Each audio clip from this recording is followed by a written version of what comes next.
Et si tout ce qu'on pense être, notre personnalité, nos souvenirs, notre corps, n'était en fait qu'une illusion passagère? C'est la question radicale que pose René Guénon. Dans cette analyse, on plonge dans sa vision de l'être humain, une vision guidée par la sagesse du Vedanta. Cette question-là, elle est vraiment au centre de tout. Au-delà du don, du travail, des souvenirs, qui est l'entité qui vit cette expérience? Pour répondre à ça, Guénon ne se tourne pas vers la psychologie moderne, mais plutôt vers une doctrine métaphysique fondamentale. Alors, pour bien saisir la réponse de Guénon, il faut d'abord confondre l'outil qu'il utilise, le Vedanta. Et attention, ce n'est pas d'une simple philosophie orientale comme on pourrait l'imaginer. La distinction ici est cruciale. Guénon établit une distinction fondamentale. D'un côté, il y a la philosophie occidentale, surtout celle qui est moderne. Elle crée des systèmes. Chaque penseur bâtit sa propre boîte conceptuelle, qui est forcément limitée. De l'autre côté, le Vedanta, en tant que métaphysique pure, vise carrément le contraire. Il ne s'agit pas de construire une boîte, mais de contempler l'universel, un domaine sans limite qui ne peut être enfermé dans aucune formule. Le nom lui-même nous donne un bon indice. Vedanta veut dire la fin du Veda. Mais le mot fin ici a un double sens. C'est à la fois la conclusion des textes sacrés, les Upanishads, mais c'est aussi le but suprême de toute la connaissance traditionnelle. C'est l'aboutissement, l'essentiel. Bon, on arrive maintenant au cœur de l'argument de Guénon. C'est une distinction fondamentale qui est la clé pour déverrouiller toute sa doctrine sur la nature de l'être humain. Premièrement, il y a ce que Guénon appelle le moi ou l'individualité. Ça, c'est l'ensemble de la personnalité, des pensées, des émotions, du corps. Bref, c'est la facette de l'être qui change, qui vieillit, qui est conditionnée par tout ce qui se passe. C'est l'aspect temporaire illimité de qui on est. Et puis, il y a le soi.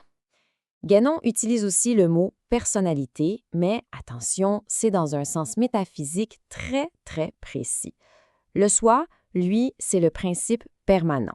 Il est au-delà de l'individu, immuable, éternel et inconditionné.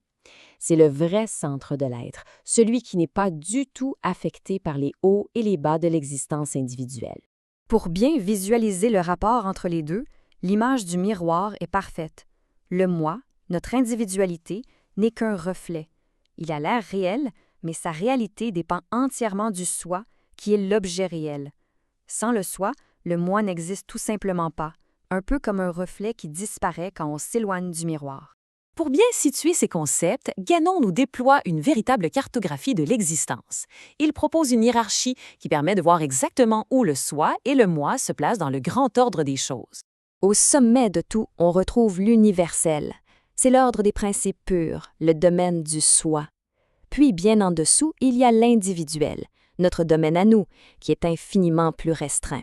C'est un monde de manifestations qui peuvent être générales, particulières, collectives ou singulières, mais jamais, par définition, universelles. Cette deuxième hiérarchie, elle, nous montre le processus de manifestation. Tout part du non manifesté, le principe pur. Ensuite, ça descend vers la manifestation informelle, qui sont des états d'être au-delà de l'individu. Et finalement, on arrive à la manifestation formelle, le monde des formes, là où nous, en tant qu'individus humains, on se trouve. On voit bien qu'on est au bout d'une longue, longue chaîne. Le point crucial à retenir, c'est donc celui-ci. Notre état humain, avec toute sa complexité et son importance apparente, n'est en fait qu'une seule des innombrables possibilités de l'être. Ce n'est pas la totalité de qui on est, mais juste une condition d'existence, temporaire et spécifique. Alors, si le soi est si vaste, si universel, comment est-ce qu'il se connecte à l'individu? Où est-ce qu'on peut trouver ce principe au sein même de l'être manifesté? La doctrine localise ce point de contact dans le cœur. Mais là encore, attention, on ne parle pas de l'organe physiologique ou du siège des émotions. Le Hridaya, c'est le centre métaphysique de l'individu, le point central de l'être dans son intégralité. C'est là qu'y réside Brahma, le principe suprême. C'est ici que la doctrine nous met face à un paradoxe absolument fascinant qui vient directement des Upanishads. Ce principe suprême, l'Atma, est d'abord décrit comme étant plus petit que la plus petite graine imaginable. Et tout de suite après, le même texte nous dit que ce même principe est infiniment plus grand que l'univers manifesté tout entier. Donc, plus petit que le plus petit et en même temps plus grand que le plus grand. Comment on peut comprendre ce paradoxe? En fait, c'est une question de perspective. Dans l'ordre de la manifestation, le principe apparaît comme un point minuscule, un germe. Mais dans l'ordre des principes, ce point unique contient virtuellement toute la réalité, un peu comme un point en géométrie contient tout l'espace qu'il peut générer. Autrement dit, ce qui est le plus petit dans le monde est le plus grand en principe.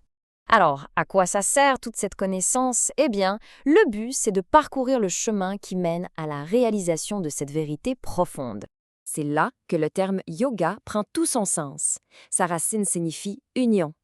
Le but du yoga, dans sa perspective métaphysique originelle, ce n'est pas de forger une connexion qui n'existe pas déjà.